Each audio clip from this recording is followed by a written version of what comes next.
Bueno, Juanita, hace unos días conocimos la información que el gobierno finalmente autorizó, por parte del SP se autorizó también la ampliación del rango etario de entrega de vacunas contra el COVID-19. Ahora se podrá vacunar a nuestros niños y niñas a partir de los 6 meses de edad para prevenir esta enfermedad. Estamos en contacto a esta hora de la mañana con la pediatra e infectóloga de la Facultad de Medicina de la Universidad de Chile, Lorena Tapia, a quien le damos la bienvenida. Doctora, ¿cómo le va? Muchas gracias por estar con nosotros a esta hora de la mañana. Buenos días, Juanita, Claudio. Muy Sí, buenos días. preguntarle en primer lugar, doctora, respecto de cómo ve el hecho de que finalmente se haya autorizado la vacunación de los niños y niñas a partir de los 6 meses de edad. ¿Era algo esperable y cómo debiese continuar también este proceso?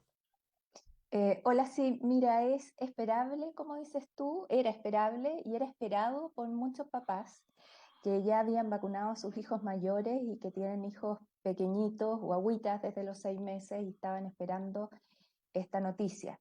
Era el grupo para el cual no teníamos ofrecimiento de vacunas y ya existiendo una aprobación en otros países, en algunos países de Europa y primero en Estados Unidos, con los datos que ya se tienen de seguridad y de resultados resultados de efectividad y de eficacia, era esperable. Así es que para nosotros es una buena noticia, la verdad.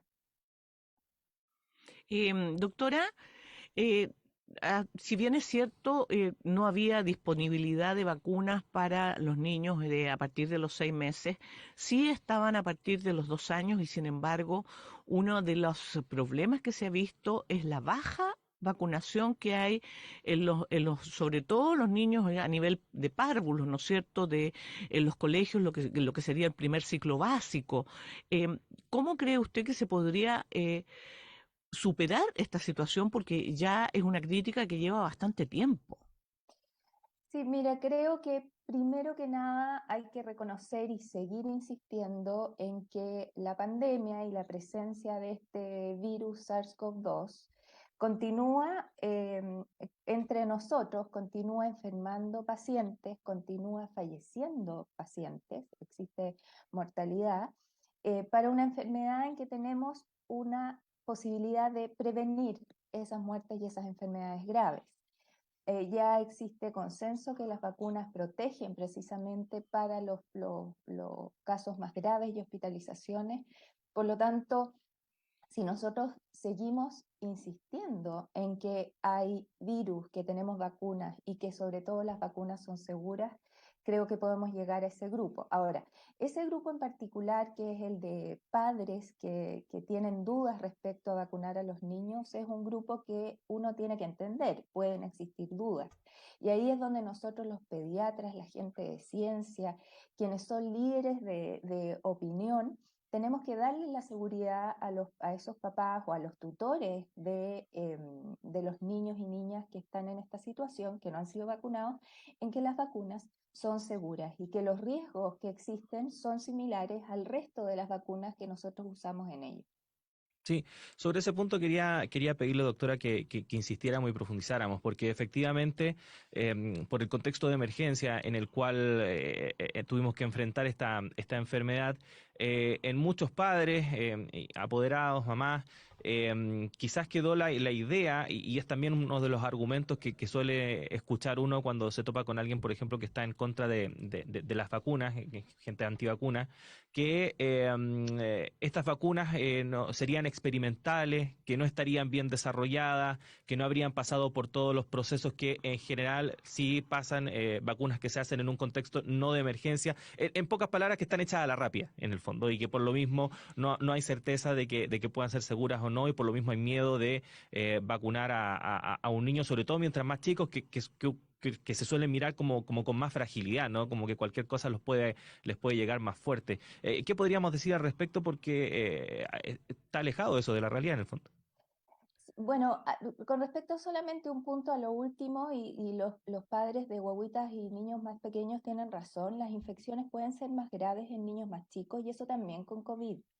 Y es por eso que nosotros vacunamos y vacunamos precisamente desde edades muy chiquititas para COVID-19 y para el resto de las infecciones. En eso tienen razón, pero tienen que recordar entonces que para COVID también pueden existir casos más graves y esos niños terminar hospitalizados.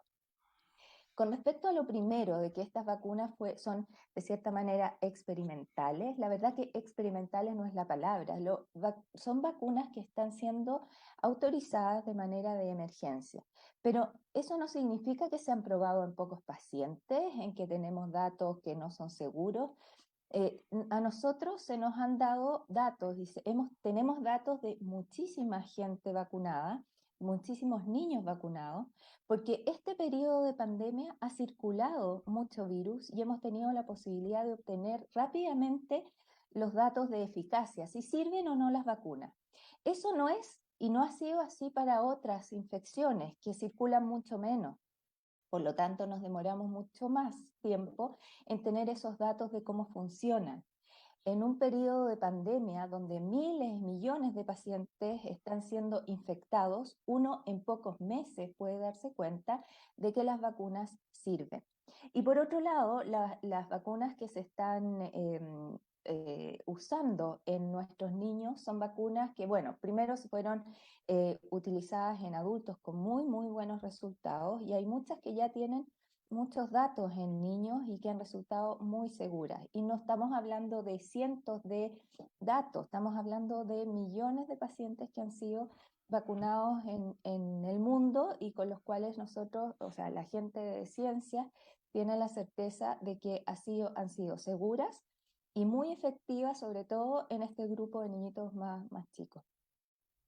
Doctora, tomando en cuenta que efectivamente en el caso de los niños más chicos tienen que tener la autorización de sus padres, ¿no es cierto? Y que son estos mismos tutores o padres, las personas al cuidado de los niños, los que deberían llevarlos al centro de vacunación. Uno se pregunta si tiene que ver con algún tipo de resquemor respecto a la calidad de las vacunas, el que no haya sido tan masiva la vacunación, o las dificultades de esos padres de tener el tiempo para llevar a los niños a los centros de vacunación. Yo le planteaba al principio cómo podemos superar el problema de la baja vacunación, y uno se pregunta, ¿los padres no quieren o los padres no tienen tiempo, no pueden? Sí, yo contaba el otro día la anécdota de que tuve que partir corriendo al vacunatorio porque mi hijo salía a las 3:30, el vacunatorio cerraba a las 4, entonces digo que afortunadamente llegamos, pero es complejo. Así es, sí, no, tienes mucha razón en ese punto. Uno piensa, bueno, cuando uno piensa en las personas, papás, mamás de los niños que no están siendo vacunados, a uno se le viene rápidamente el grupo que puede estar antivacunas. Pero la verdad, afortunadamente, ese grupo, a pesar que tiene un alto impacto en el resto de las personas, es un grupo afortunadamente pequeño. Nosotros somos un país y una población que confiamos en las vacunas. Por lo tanto, con más educación y más información es muy probable que aquellos que estén dudosos quieran ir a vacunarse, ¿ya? Y aquí viene lo que ustedes dicen, cómo nosotros facilitamos la vacunación. En ese sentido, el Programa Nacional de Inmunizaciones, todo el aparataje que se armó para la vacunación, los grandes vacunatorios que están funcionando para las vacunas COVID, la verdad que ha sido un esfuerzo enorme que uno tiene que reconocerlo desde el inicio.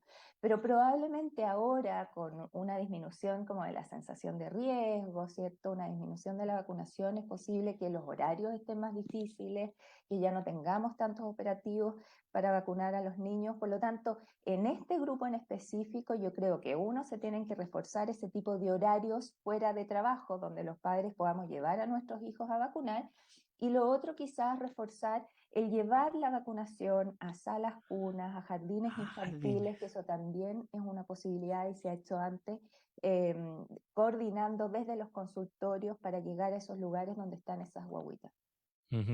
Estamos conversando con la pediatra infectóloga de la Facultad de Medicina de nuestra Casa de Estudios, Lorena Tapia, a propósito de la ampliación en la cobertura de las vacunas contra el COVID-19, también para los niños y niñas a partir de los 6 meses de edad.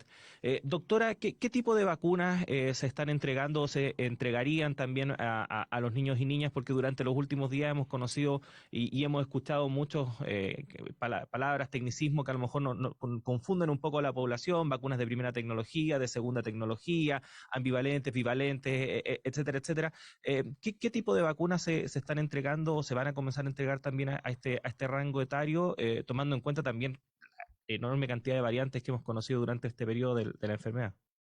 Mira, las vacunas que fueron autorizadas por el ISP, que es el primer paso antes de coordinarse con el Ministerio la llegada de las vacunas y el programa de vacunación en estos niños.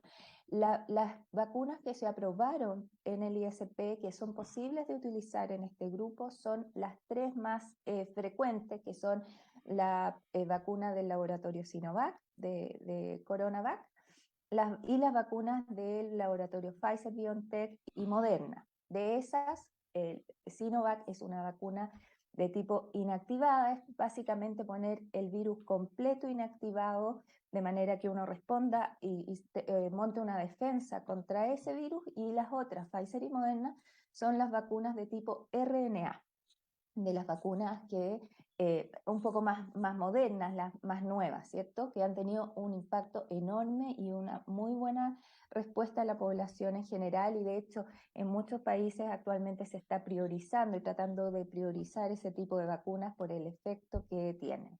Por otro lado, sabemos que hay una vacuna dentro de Moderna, que es una de las vacunas RNA, que ya también se está utilizando y probablemente podamos tener acceso a ella. Es una vacuna que es bivalente, es decir, que tiene la capacidad de protegernos tanto para la cepa original, el COVID que nace en China, y la cepa que está circulando más ahora, que es cepa es variante, la variante que está circulando ahora, que es variante Omicron. Y por lo tanto, esa bivalente podría ser una muy buena alternativa si es que pudiéramos conseguir esa para niños. Las formulaciones para niños pueden ser distintas para algunas vacunas y disminuyen la cantidad de vacuna, por decirlo así, para niños. No es exactamente la misma que se administra a los adultos. Pero, disculpa, Juanito, pero en el fondo todas son, en cierta forma, todas ayudan, porque a lo mejor algunos papás, mamás pueden estar diciendo, no, mejor voy a esperar a que lleguen las bivalentes para ir a vacunar a mi hijo. O sea, con las que hay ahora, de todas maneras, protegen, en el fondo. Los estudios que se han hecho hasta ahora respecto a la capacidad de generar una respuesta inmune se han hecho con las antiguas y la verdad que protegen. Sí, justamente no, a propósito de eso, recordemos que con los adultos había gente que se paseaba de un vacunatorio a otro porque simplemente tenían la idea que una determinada vacuna era mejor. Entonces, vi casos de gente que había recorrido 4 vacunatorios distintos esperando una Pfizer, por ejemplo. Sí, y en ese sentido tienes mucha razón, eso pasó, pero recordad, la mejor vacuna que podemos tener es la que nos pueden poner hoy, mañana, en el fondo. Esa es la mejor vacuna para nosotros, porque tenemos una protección ahora. Sería muy lamentable que tuviéramos pacientes que estuvieran esperando y terminaran en hospitalización o en un fallecimiento solamente por querer una vacuna en especial. Así es que yo confío en que, bueno, la vacunación que se decida y que sea capaz de entregar el Ministerio de manera rápida, efectiva a la población, es la que tenemos que administrar a nuestros niños en este minuto.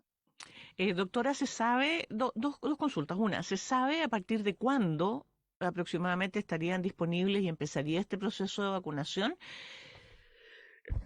Perdón. Y lo otro, ¿hay alguna posibilidad? Porque me imagino que el Plan Nacional de Vacunas que ha existido históricamente en nuestro país continúa, ¿no es cierto? Las mamás siguen llevando a los niños a vacunarse contra todas las otras enfermedades y los otros posibles virus. ¿Podría combinarse y aprovechar, por ejemplo, que alguien que va al vacunatorio y lleva a su niño para vacunarlo contra, no sé, vacunan todavía contra la TBC?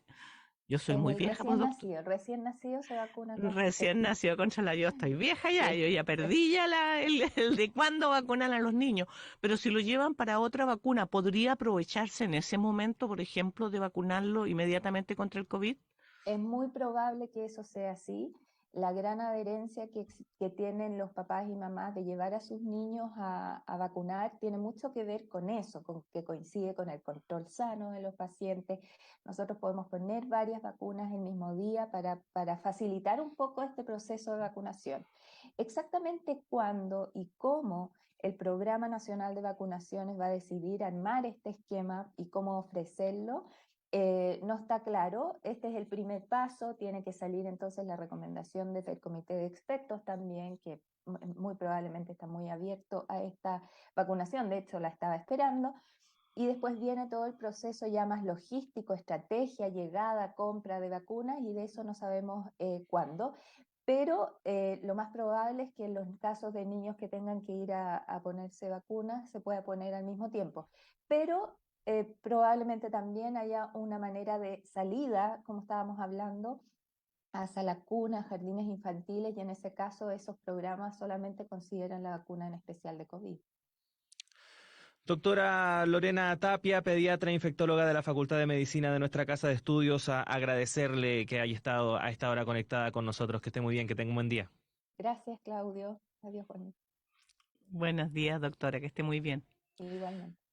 Juanita, son las 7 de la mañana con 57 minutos. Vamos a hacer una pausa en esta primera edición de Radio Análisis, pero ya regresaremos con más informaciones dentro de unos minutos, así que siga junto a nosotros.